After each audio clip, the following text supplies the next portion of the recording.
routine cleansing is important because it deals with not just impurities and toxins, but also excesses that may be dwelling in the tissue, or the tissue itself is produced in excess. So whether it's once a week or periodically that you do this, or for some it's nightly, it's daily, a daily practice of fasting between dinner and breakfast, which can be anywhere from 14 to 17 hours. So intermittent fasting, or afternoon fasting, which I'm also an advocate for, which would be between lunch and dinner, where you're active and you're moving around, you're expunging excesses from the tissues and kind of drying out your system. So periodic fasting is a way to activate the recharge of the system so that it can recalibrate itself. I think one of the things I see and I object to very much is that we get caught up in the idea that we, meaning you and I, are micromanaging our own nutritional balance. How about we don't do that? How about we trust that that is happening because we eat wholesome foods on a regular basis, we routinely let our digestive system rest, we maintain normal appetite, digestion, and elimination patterns, so that we're assimilating our food, we feel good, we're rested, we're energetic, and we can tell that, stiffness has gone away, we have more animation and mobility in our joints and muscles than we did before when we were congested and in pain. And where we still have those areas of concern, we know where they are in the body, we know which thumb it is, which shoulder, for example, which knee, right? So where those areas in your body are. It could be internally in the viscera, it could be in the kidneys or the liver or the intestinal tract somewhere. But where those tendencies are in your body, and that when you're having a problem or you've been excessive in some way or had to suffer in some way that's led to an accumulation, and an unwanted one at that, you know where it's likely to show up in your body based on your history, where you've had perhaps injury in the past or surgery, or also where you've had challenges, and what it's done is created a weak area. So with these three herbs that we're highlighting today, parsley, dandelion, and red clover blossom, you can begin to see the value of enlisting the natural world and its ingredients to supply ourselves nutritionally with what we need, but also to bring balance back to the system, to extract poisons and undesired accumulations and impurities that have gathered there and are beginning to cause us issues, stiffness, pain, sluggishness, that sort of thing. And all of them, one thing they have in common, as well as being nutritious, is they relate to these different areas of our lives. They relate to our passion and our expression with the Ace of Wands, with the red clover. It deals with our passion in life and what drives us spiritually to be creative and to be expressive. And it also deals with our passions in the sense of sensuality and desire, romantic desire for sexual intimacy, and how that may lead in our lives, how that may direct us to make decisions that are either bringing us into balance or bringing us out of balance, happening in a desirable quantity that has a positive net result, or a negative outcome or negative net result, either because we're so distracted by it that it's taking us away from more important things, or that it is devitalizing us and draining us of our natural resources and our true spiritual impulse, which is to create, which is to, have children, hopefully, if that's in the cards for you. So the procreative force in the sense of actually creating new life, but also the procreation of your spiritual prowess, your instinct, your impulse to do something inspirational and creative, and then leave that with the world as part of your legacy. And then we have parsley, which deals with the give and take of resources, material resources. And because this is a pentacle, it deals with physicality, it deals with wealth and prosperity, it deals with money, physical things, the nature of the physical body itself, and the acquisition of wealth and power.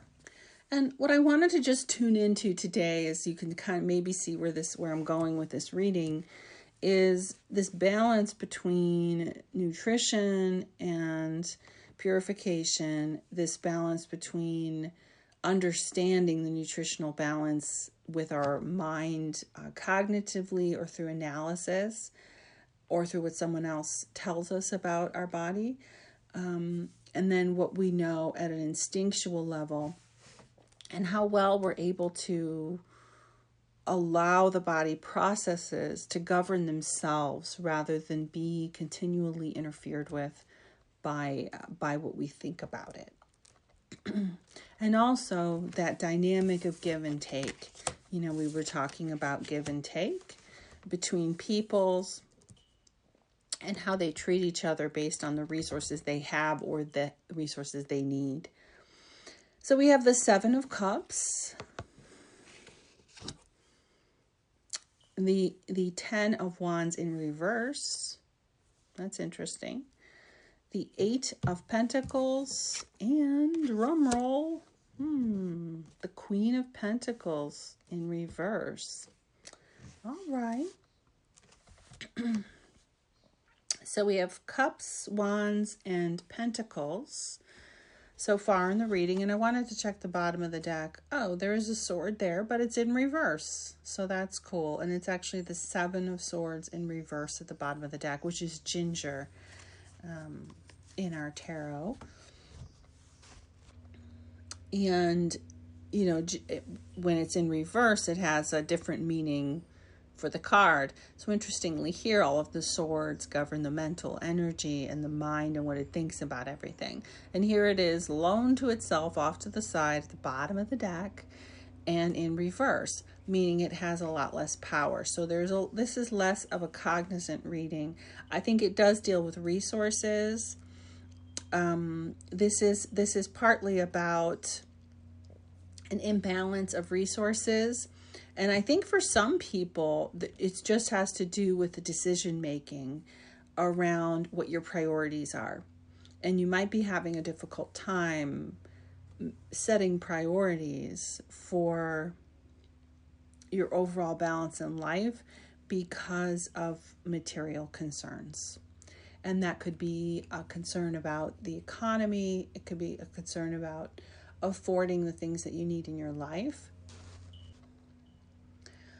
But it could be simply an imbalance in the ratio of how things are sorting themselves out, like at a particular time where you see, okay, over time this will improve, but right now the dynamic is such that there's an imbalance in the power relating to particularly to wealth, to physicality. And for some of you, that might be a health issue. And if you are dealing with a health concern, or you're listening to this show because you want to understand your own health better so that you can be more in command of it, you may be at a point where you have sort of run the gamut on treatment, whether you've been in treatment medically with like through a physician, or whether you've tried a number of practices, modalities,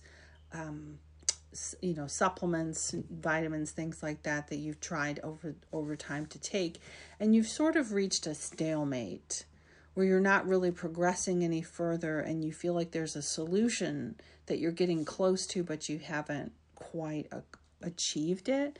And so for that individual who has already been on a health journey for a while, and you're really at a point where you want to understand this better, I would say that you're a good candidate for some version of intermittent fasting. And this can be shortened as much as it needs to be.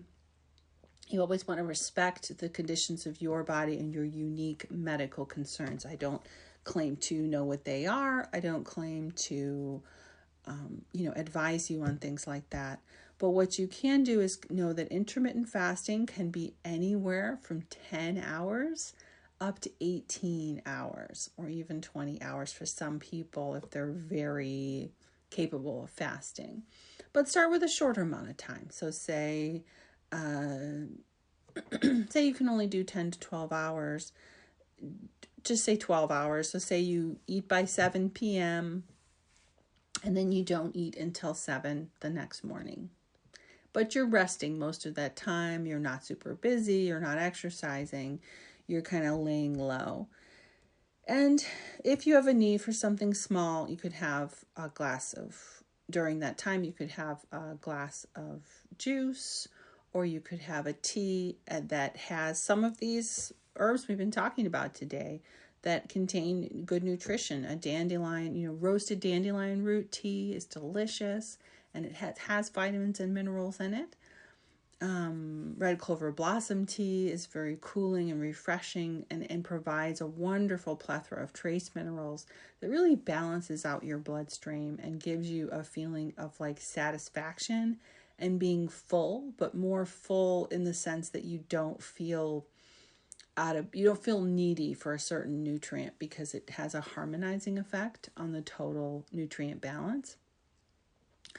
And so what I would say is that those are good things, and you can have a cup of tea and put a little bit of, even a couple grains of sea salt into the water.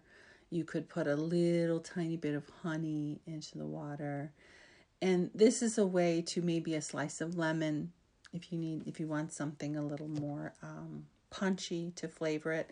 And those type of liquid inclusions during a fasting period can actually not only be acceptable because it helps you get through that time, but it can be really helpful as well because it warms your system up. It provides some basic electrolytes and nutrients and also fluid that helps to flush and clear the channels.